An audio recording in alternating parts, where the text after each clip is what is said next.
Director Shashi గారు మీరేనా? అవును నేనే. నేను కొత్త సినిమాలో యాడ్ ఇచ్చారు కదా పేపర్లో, కొత్త హీరోయిన్ కావాలని చెప్పేసి. ఓ హీరోయిన్ నువ్వేనా? నేనే. డైలాగ్ చెప్పడం వచ్చు కదా? అన్ని ఓకే అండి. పర్ఫెక్ట్ గా చెప్తావు కదా? సూపర్ అండి. డైలాగ్ ఏంటంటేనా? శశి, నా కడుపులో పెరుగుతున్న బిడ్డకి తండ్రివి నువ్వే శశి.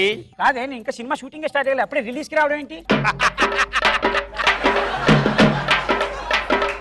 డైలాగ్ ఏంటంటే, మనం ఇంకా ఎన్నాళ్ళు ఇలా ప్రేమించుకుంటాం రవి, ఇది డైలాగ్. అబ్బా చాలా బాగా నచ్చింది నాకు నిజంగా. ఓకేనా? సూపర్ అండి. Action cut. కట్ట ఎవరు రాడు? కట్టండి. ఎవరు కట్టండి? ఏతయ్య డైరెక్టర్? ఎవరు నువ్వు? చైతి. మీరెవరు? ఎవరంటవే? నేను లొకేషన్కి వచ్చాను. వచ్చిన తర్వాత నాకు తెలియకంటే యాక్షన్ చెప్తావా, షూటింగ్ స్టార్ట్ చేస్తావా? నేను ఎవరిని అనుకున్నావా? ఎవరు నువ్వెవరు? ఎవరిని అనుకున్నావు? ఎవరిని అంటావేంటి? ఎవరు నువ్వు? తల్లినే.